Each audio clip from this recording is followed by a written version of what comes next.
हमने immunity chapter start किया था। इम्यूनिटी चैप्टर में हमने सेकंड लाइन ऑफ डिफेंस में सबसे पहले हमने सेल्स पढ़े थे। प्रीवियस लेक्चर है तो सेल्स में सबसे पहले हमने मैक्रोफेजेस, न्यूट्रोफिल्स और नेचुरल किलर सेल्स पढ़े थे। मैं आपको दोबारा 1-2-3 मिनट में मैं आपको रिवाइज करना चाहता हूँ। सबसे पहले मैक्रोफेजेस जो होते हैं ये मोनोसाइट्स का दूसरा नाम है। मतलब ये है कि जब भी ये ब्लड वेसल में हो तो इसको हम सिंपली मोनोसाइट कहते हैं, मगर जब भी ये ईटिंग प्रोसेस शुरू करे जिसको हम कहते हैं फेगोसाइटोसिस शुरू करे तो फिर उसको हम क्या कहते हैं मैक्रोफेजेस। मैक्रो का वर्ड किस चीज के लिए आते हैं? लार्ज के लिए, और फेजेस का वर्ड आते हैं ईटिंग प्रोसेस के लिए। यानी जो भी माइक्रो ऑर्गेनिज्म यहाँ पे एंटर होते हैं आपके बॉडी में तो ये एनगल्फ करते हैं। कौन एनगल्फ करते हैं? मैक्रोफेजेस। और ये अपने ऊपर एक एंटीजन प्रेजेंटिंग करेगा जिसको हम कहते हैं MHC1, मेजर हिस्टोकम्पैटिबिलिटी। इससे शो होगा कि जहां पर भी ये माइक्रो ऑर्गेनिज्म एंटर होगा तो ये आपको एक प्रेजेंटिंग सेल का मतलब ये है कि ये दूसरे सेल को एक मैसेज देगा कि मैं पहले से इन्फेक्टेड हो गया हूँ।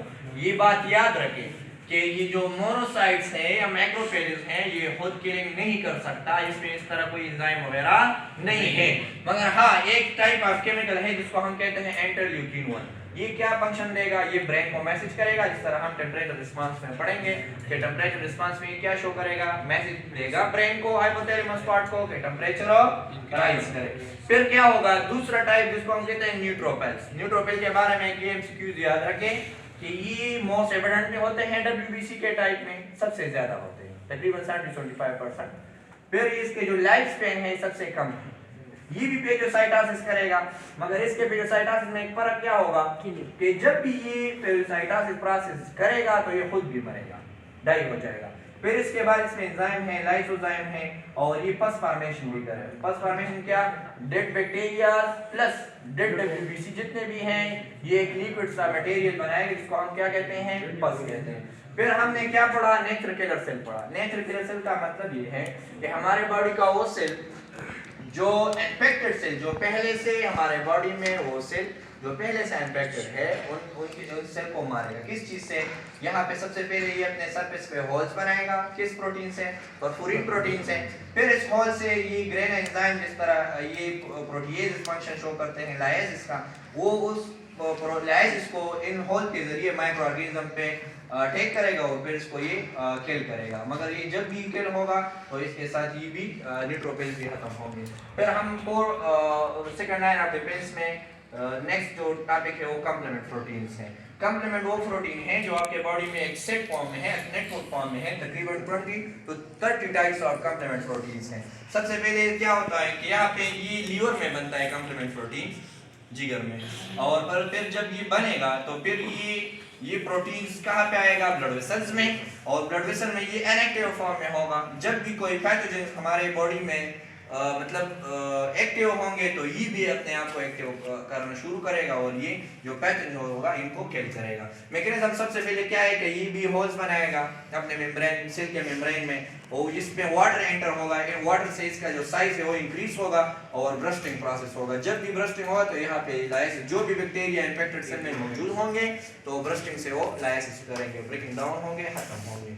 फिर हमने इसमें डिफरेंट टाइप्स पढ़े कि हमारे पास कंप्लीमेंट प्रोटीन के डिफरेंट टाइप्स हैं, जिसको हम कहते हैं सबसे पहले C1, C2 and C4 protein, और इसके साथ C3A एंड C3B है। टू पाथवेज हैं। एक को हम कहते हैं डायरेक्टली पाथवे, दूसरे को हम कहते हैं इनडायरेक्टली पाथवे। इनडायरेक्टली पाथवे में सबसे पहले जो सेल्स होते हैं, जो बैक्टीरिया आते हैं, उनको इनके एक दूसरे के साथ अटैच होते हैं, जैसे एज एंटीजन काम करते हैं। फिर इसके लिए एंटीबॉडीज बनाते हैं। एंटीबॉडीज से पहले ये जो C1, C2 और C4 प्रोटीन होते हैं ये एक्टिवेशन करते हैं दूसरे प्रोसेस को, जिसको हम कहते हैं C3। और एक चीज है कि C3 डायरेक्टली एक्टिवेट होता है जिसको हम कहते हैं डायरेक्ट पाथवे, और इनडायरेक्टली इस चीज से एक्टिवेट होगा। जब भी C3 प्रोटीन एक्टिव होगा तो एक दूसरा सेट ऑफ प्रोटीन है जिसको हम C3A एंड C3B करेंगे। C3A केमिकल सीक्रेट करेगा जिसको हम कहते हैं सेरोटोनिन प्रोटीन या केमिकल। ये सेरोटोनिन जो होते हैं ये एक्टिवेशन करेंगे इस प्रोसेस को, एनहांस करेंगे इन्फ्लेमेशन को। फिर क्या करेगा ये जो C3A है ये मैसेज सेंड करेगा C3B को, जितने भी आपके बदन में बैक्टीरिया वगैरह होंगे इनको एक जगह पे जमा करेगा। और फिर इसके और अदर टाइप्स है C13, 14 एंड 15, ये एक नीडल सा काम करेगा और जब भी ये माइक्रो ऑर्गेनिज्म एक बैलून में इनको इकट्ठे करेगा और ये एक नीडल काम करेगा, इससे ब्रस्टिंग होगा और ब्रस्टिंग से लायसिस। तो हमने कंप्लीमेंट प्रोटीन के 3 फंक्शन लेके, सबसे पहले कौन सा फंक्शन है, ये इन्फ्लेमेशन में हेल्प करेगा। सेरोटोनिन यहाँ पे जितने भी फाइटिंग वगैरह है इनको एनहांस करेगा कि ज्यादा से ज्यादा माइक्रो ऑर्गेनिज्म बैक्टीरिया वगैरह मर जाए। फिर इसके पास क्या होगा, फेगोसाइटोसिस भी कर सकते हैं और ये रिपेयर भी कर सकते हैं। फिर हम आते हैं एंटीबायोटिक सब्सटेंसेस में। एंटीबायोटिक सब्सटेंस में क्या करेगा कि जब भी हमारे बॉडी में कोई इंजरी हो जाए, क्या हो जाए, इंजरी हो जाए, जख्म हो जाए, तो यहाँ पे आपके बॉडी में ऐसे केमिकल हैं कि ये जख्म को दोबारा ठीक करे। तो ठीक करने के लिए यहाँ पे कौन से केमिकल आपके बॉडी में सीक्रेट होंगे, हिस्टामिन एंड सेरोटोनिन एक केमिकल है, और भी है मगर ये 2-3 नाम याद रखिए आप। यहाँ से क्या होगा कि ये हिस्टामिन सेरोटोनिन आपके बॉडी में कुछ चेंजेस ले आएगा। सबसे पहले कौन सा चेंज आएगा, स्वेलिंग होगा आपके बॉडी में। जब भी कोई इंजरी हो जाए यहाँ पे स्वेलिंग, इसका साइज इंक्रीज होगा, रेडिश इन कलर होगा, पेन होगा और पस फॉर्मेशन होगा। ये आपके ये चेंज कौन ले आ सकता है, ये हिस्टामिन है, सेरोटोनिन आएगा। फिर इसके बाद क्या होगा कि जब भी ये चीजें आपके बदन में, तो ये रिपेयर में, मतलब ये जो जख्म हो ये दोबारा ठीक कौन करेगा, ये जो केमिकल है ये को ठीक भी कर सकता है, दोबारा अपने आप को नॉर्मल पोजीशन में ले आएगा। तो कंप्लीमेंट प्रोटीन हमारे इंजरी फॉर्मेशन को दोबारा ठीक कर सकते हैं, इन्फ्लेमेटरी सब्सटेंस। फिर हम चौथे जो सेकंड लाइन ऑफ डिफेंस का चौथा हिस्सा है जिसको हम कहते हैं टेम्परेचर रिस्पॉन्सेस। सबसे पहले क्या होगा, फॉर एग्जांपल एक इन्वेडर आया है, एक पैथोजन आया है जो जिसको हम कहते हैं बैक्टीरिया आया है। ये बैक्टीरिया आपके मोनोसाइट जो सेल होते हैं जिसको हम मैक्रोफेजेस भी बोलेंगे, ये इनके साथ आएगा तो ये केमिकल सीक्रेट करेगा जिसको हम कहते हैं इंटरल्यूकिन 1। ये इंटरल्यूकिन 1 मैसेज देगा किस चीज को, ब्रेन को, ब्रेन के कौन से हिस्से को, हाइपोथैलेमस को। हाइपोथैलेमस से आपके बॉडी का जो नॉर्मल टेंपरेचर है 37 सेंटीग्रेड उनको बढ़ाएगा किस चीज में, 38 में। और फिर जब जिस तरह हम कहते हैं 98.6 फ़ारेनहाइट नॉर्मल है, तो इंटरल्यूकिन 1 से हाइपोथैलेमस 100 पे करेगा। तो फिर क्या होगा, जब भी ये बैक्टीरिया ये टेंपरेचर एनवायरनमेंट को देखे तो ये एक केमिकल सीक्रेट करेगा। सबसे पहले केमिकल किस चीज ने आके अपने बॉडी सेल ने सीक्रेट किया, और दूसरा जो केमिकल सीक्रेट करता है बैक्टीरिया सीक्रेट करता है, जिसको हम क्या कहते हैं, एंडोटॉक्सिन और आल्सो कॉल्ड एज पायरोजेंस। तो ये पायरोजिन भी हाइपोथैलेमस को मैसेज देगा कि आप पे ये क्या करेगा, ये टेंपरेचर और भी ज्यादा करेगा, जिस तरह 38 से 39, 40 या 100 फ़ारेनहाइट से 102 फ़ारेनहाइट ETC वगैरह। तो फिर क्या होगा, ये टेंपरेचर जब राइज होगा तो यहाँ पे आपके बॉडी में क्या आएगा, फीवर आएगा जिसको हम कहते हैं बुखार।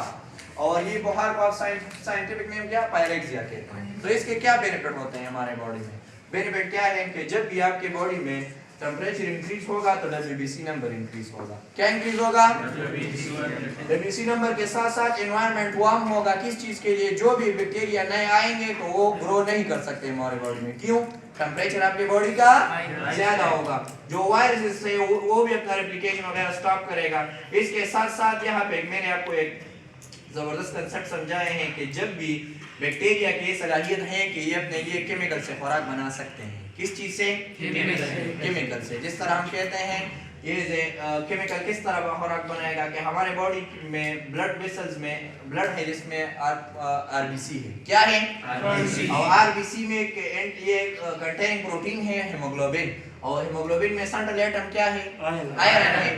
तो बैक्टीरिया की ये सलाहियत है कि इस आयरन से अपने लिए खुराक बना सकते हैं। मगर जब भी आपके बॉडी का टेंपरेचर राइज हो जाए तो ये आयरन आपके ब्लड वेसल से जाएंगे कहां पर, लीवर में। तो जब भी लीवर में आएंगे तो यहाँ पे बैक्टीरिया जब भी आपके ब्लड वेसल में एंटर होंगे तो आयरन तो है नहीं कि अपने लिए खुराक बनाए। तो टेंपरेचर राइज होने पर आपके ब्लड वेसल से आयरन लीवर में स्टोर होते हैं और बैक्टीरिया फिर आयरन से अपने लिए कोई फायदा हासिल नहीं कर सकते। तो ये एक टेंपरेचर का राइजिंग टेंपरेचर या जिसको हम कहते हैं पायरेक्सिया का एक बेनिफिट ये भी है। तो इंशाल्लाह हम इसके बाद third line of defence start करेंगे।